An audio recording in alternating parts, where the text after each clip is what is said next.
I've buried men I liked less than I like that canyon town, and I want that understood before I tell you what happened at Halfway Reach the week the Cinder Riders came back. I was Reach's law, such as it was. One badge, one truck with a bad clutch, and 40 years worth of knowing when trouble was coming in off the flats before it ever crested the ridge. Before the collapse, I'd worn a different uniform, kept order on a colony wheel that doesn't exist anymore, walking corridors instead of canyon roads.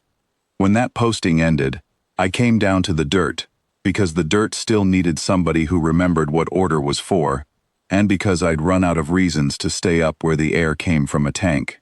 Reach wasn't much.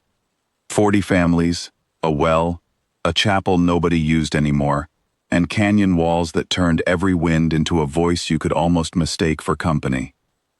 The caravan came through on a Tuesday, refugees off the Corvine Road, running from a settlement 2 ridges over that had burned to its foundations. I watched them roll in, patch trucks, tired faces, the particular quiet of people who have stopped expecting help and started merely hoping not to be hunted. I gave them water from the well and told them Reach wasn't big enough to hide behind. They told me they only needed one night, and I believed them, and I was wrong about how much difference one night could make. The riders hit them before dawn.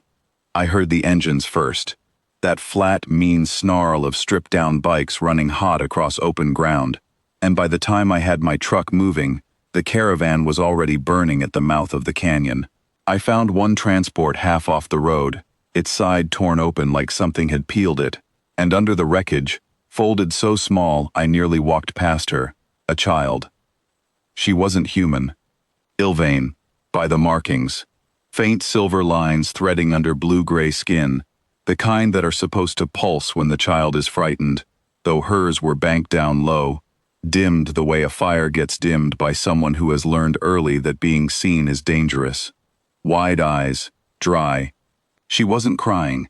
She was watching me the way you watch a door you don't yet know will open kind, or hard, one small hand closed so tight around a carved wooden bird that her knuckles had gone pale beneath that strange, cool-colored skin.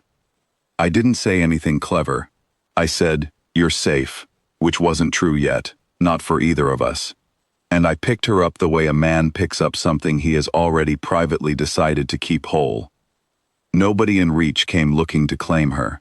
No family walked out of the smoke calling a name.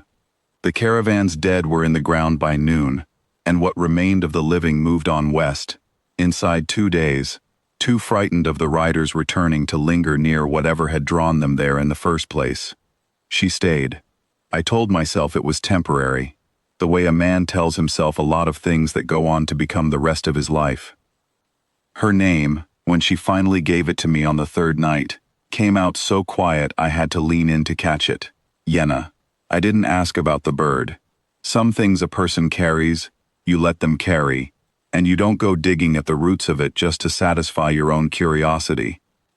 She didn't talk much those first days, but she watched everything. The way I stripped my sidearm down at the kitchen table each evening, the way I checked the truck's brake lines, the way I stood at the window some nights longer than any window has ever required standing at. Ilvain children read a room the way our children read a page, front to back, no skimming allowed. She knew I was afraid before I'd let myself admit it. The fear was earned. Cinder riders don't leave loose ends behind them, and word travels the flats faster than any truck I owned. By the 2nd week I heard it from a trader passing through with a busted axle. The riders were asking after a caravan survivor, a small one. They wanted to know whether Reach had taken in anybody's leftovers. I could have put her on the next caravan headed further out, bought her distance from the men who'd want to finish what they'd started. I thought about it exactly once, standing alone in my own kitchen at 2 in the morning, with the lamp turned low, and then I looked over at her asleep on the cot, with that bird still fisted in her hand, and I understood I wasn't going to do it. Not because it was brave, because it was simple. She was mine to keep whole now, in every way that mattered, and a man doesn't hand off what he's already decided to keep. I spent that week doing the unglamorous, necessary work of getting ready. Patch the old perimeter lights that hadn't worked since before the collapse. ran fresh wire out to the well tower, taught 3 of Reach's steadier hands how to hold a line without flinching when the moment came. I wasn't building a fortress. Reach didn't have the stone or the years for that. I was building a reason for the riders to reconsider. Because reconsidering is usually cheaper than a fight. And because Reach's people had already buried enough of their own, without me handing them a battle we could still, maybe, avoid. They didn't reconsider. I hadn't truly expected them to. Men who ride out hunting children rarely stop to weigh consequences until the consequences are standing directly in front of them, close enough to see clearly. They came at last light on the 9th day, 11 bikes throwing a wall of dust off the flats, engines flattening out as they closed the last stretch of open ground. I put Yenna down in the storm cellar under the chapel, braced the door myself, and told her to stay low no matter what she heard from up top. She didn't argue with me. She held the bird against her chest and looked up with those banked-down eyes, and for 1 second, just one, just for me, the silver lines under her skin brightened, bright as I'd ever seen them, before she let the cellar's dark take her again. I won't walk you through all of it. I'll tell you it was short, and it was not clean, and that Reach's men held the line we'd built together without breaking. I'll tell you the flood channel I'd rigged the week before did more work in 90 seconds than any of us managed with a rifle.